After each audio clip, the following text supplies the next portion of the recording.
stranded on Stone Canyon Road for several hours tonight as the water started rising around us.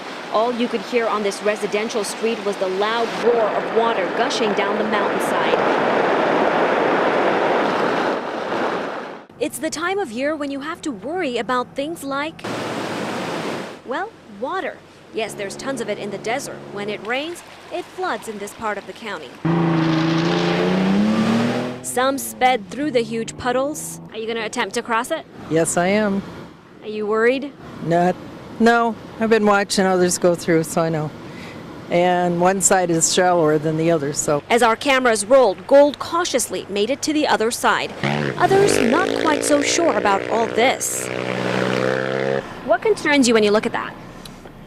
What concerns me when I look at that is getting swept away down into that.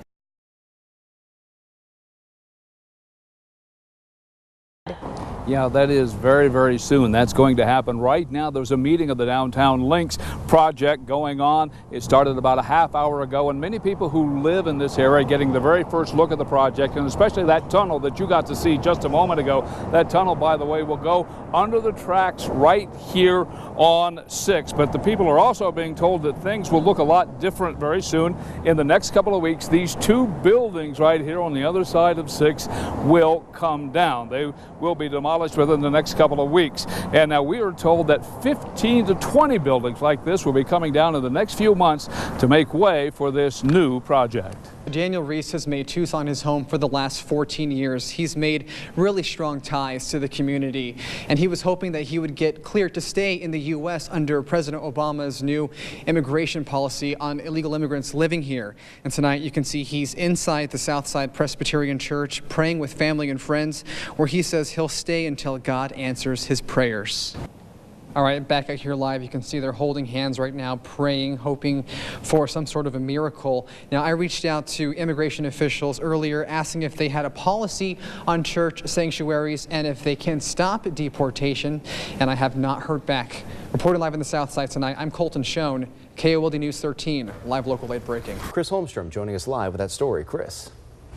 Dan, Heather, we all know when you park your car, you're supposed to roll up all of your windows, take out all of your valuable information or anything you have, and also lock your door. But the big question is, does that actually work? One of the big things to remember is if you have a garage door opener like this in your car and you park in front of your house, be sure to take it out. Check your glove compartment periodically for any kind of sensitive information. That includes your registration. People going to the mall or going to the restaurant, oftentimes they'll open up their trunk and put in their valuables, like this purse right here. If someone were to break into your car, within just a matter of seconds, they now have your purse. So when in doubt, keep it out. Now, one last thing to remember, our car clubs like this one are very beneficial to you, because oftentimes if a criminal were to see this in your car, more than likely he or she would bypass your car and just go to the next one.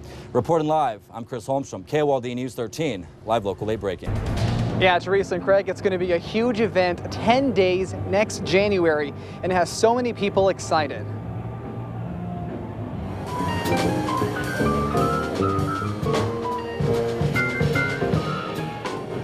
The Tucson Jazz Society came together to announce this new festival with the help of Mayor Jonathan Rothschild. The executive director for the festival says they are going to run a national campaign to let people know about this festival, and that places like St. Louis and New Orleans aren't the only jazzy places. Headliners will perform at Hotel Congress, the Rialto, and Fox Theaters. We asked the mayor how this will boost our economy. How much money do you think it's going to pump into the economy? You know, I don't know. You bring people here from out of state, you get a lot of money. I did an event this weekend, 1,500 people from out of town, $300,000 in our coffers. And the mayor told me that it'll be a good time to showcase our streetcar to a national audience, because he says bands and musicians will be playing at stops and maybe even on the streetcar itself. Reporting live in downtown, I'm Colton Schoen, Fox 11 News.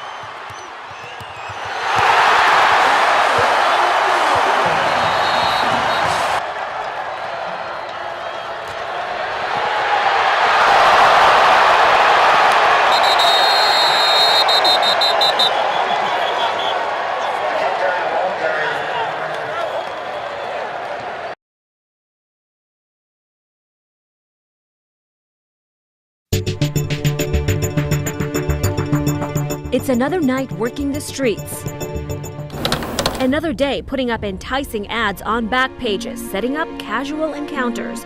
But on this day, many of the city's prostitutes end up with an unexpected client.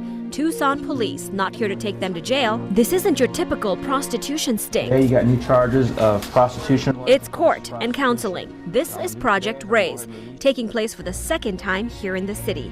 They'll meet with the judge, health professionals, and other women who've walked in their shoes. For these 3 volunteers, reaching to fellow women is a personal mission. My name's Sarah Hayden. I'm 23 years old and I was 16 when I got into the world of prostitution. My name is Brandy Villegas. I'm 34 years old. I was about 13 when I hit the streets. I got in when I was 16. I got out when I was 22. All are victims of child prostitution, sharing their stories, hoping to let the world know it can happen to anyone. Jacob says she was a victim of human trafficking, drugged, kidnapped, held captive by a man she met on the street, taken from city to city, forced to sell her body. They kept me in a room and took my clothes. I couldn't leave naked. How many men a night were there sometimes? 10, 15. Hayden's story is different. While most kids are in high school, she was in business, on the web, offering sex in exchange for drugs. It was almost like this crazy world, and it was fast, and I was young, and it was money. To me, like, if I was making like $300 a night, to me at 16, 17 years old, that's like so much money. Brandy Villegas, a victim of child rape, says she ran away from home, found herself living with 5 men who got her hooked on drugs and turned her into a prostitute at the age of 13. I went with them to their connections house and I slept with them. And I just remember we all got high. It was crazy. I was so very addicted. Almost always there's trauma. Almost always there's addiction. Health experts say successfully getting prostitutes off the street for good takes more than a night in jail.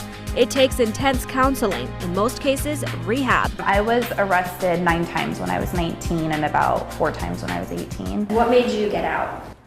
Definitely getting arrested, and I was actually sentenced to the Home of Hope Teen Challenge program.